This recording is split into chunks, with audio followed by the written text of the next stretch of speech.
The Diplomat Season 3 has officially arrived on Netflix, and its success is a sign that the streaming service's 12-year-old political thriller problem has finally been addressed. Over the last decade, Netflix has produced dozens upon dozens of original TV shows. These span a wide variety of genres, offering something for everyone. While there have been several quickly cancelled flops, the streaming giant has, primarily, found success in such programming. This includes political thrillers like House of Cards, The Night Agent, and, of course, The Diplomat. The Diplomat's third season hit Netflix on October 16, 2025, continuing the story that got its start back in 2023. It stars Kerry Russell and Rufus Sewell as political power couple Kate and Hal Weiler, whose careers become even more complicated in The Diplomat Season 3. It's all subtle suspense, shocking twists, and a touch of comedy, and critics and general audiences alike are in agreement that this installment is a winner. Only a week after its release, The Diplomat Season 3 boasts a certified fresh Rotten Tomatoes critics score of 95% and a perhaps even more impressive audience score of 87%. Unanimously pleasing both critics and viewers is no small feat, especially considering where The Diplomat started. Each season has performed better than the last, which can't be said for Netflix's very first original series. Netflix's first original series was the political drama House of Cards.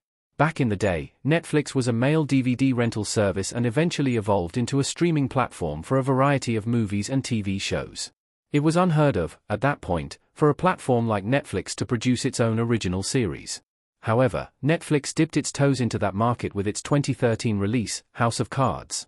This political thriller was a significant success, and it opened the doors for Netflix to invest in a handful more original series that same year. If House of Cards hadn't performed well, we might never have gotten masterpieces like Stranger Things, The Crown, Black Mirror, or Wednesday. The series will, therefore, always be iconic. Unfortunately, House of Cards' performance declined with nearly every season. House of Cards started with a decent score, especially considering it was Netflix's original series debut. Season 2's score of 83% was fair, but we see another drop with Season 3. While the political thriller recovered slightly with the next installment, its final two entirely committed to the drop in quality. Said and done, House of Cards simply lost momentum. House of Cards started a political thriller trend of steadily declining Rotten Tomatoes scores. House of Cards was still enough of a success that Netflix took a few more stabs at the political thriller genre. Just as with this debut series, many of these shows performed well overall, and their first seasons were especially successful.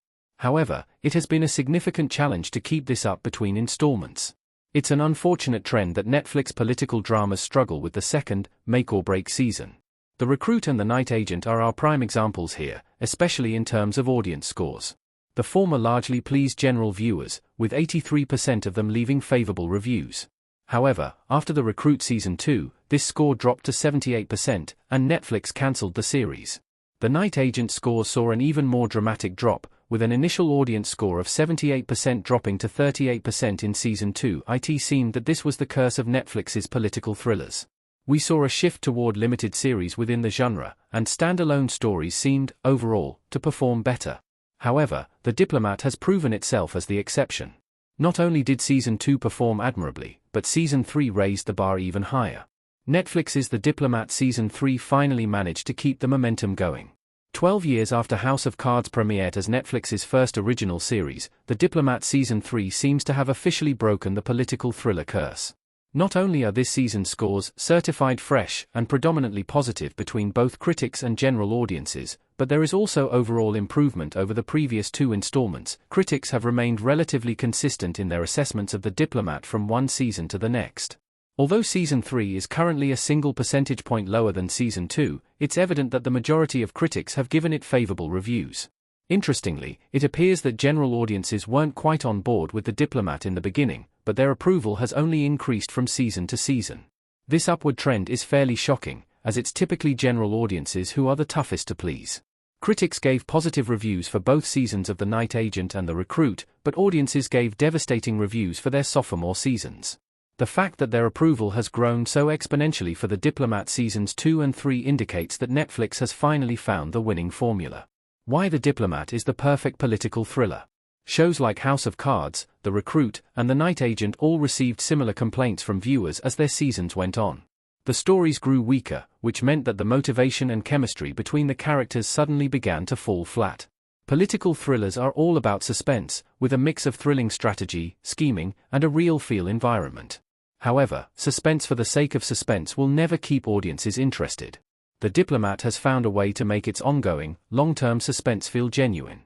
Going into Season 3, the characters are still dealing with issues from Season 1. The consequences are organic and make sense. Why wouldn't the bombing of the HMS Courageous continue to impact these governments? The characters aren't faced with redundant, unrelated disasters. Instead, they are part of a cohesive, ongoing story arc.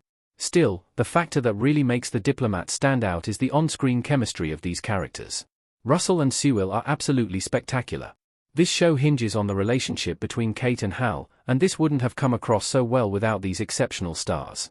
This combines with excellent writing and a powerful supporting cast, resulting in a truly great series. Netflix's other political thrillers certainly have great casts. However, their stories tend to stray away from the characters themselves. The Diplomat uses the conflict between its central couple to parallel the political strife around them. Add in those touches of physical and intellectual comedy, and it's perfectly clear that Netflix has finally found a season-after-season winner.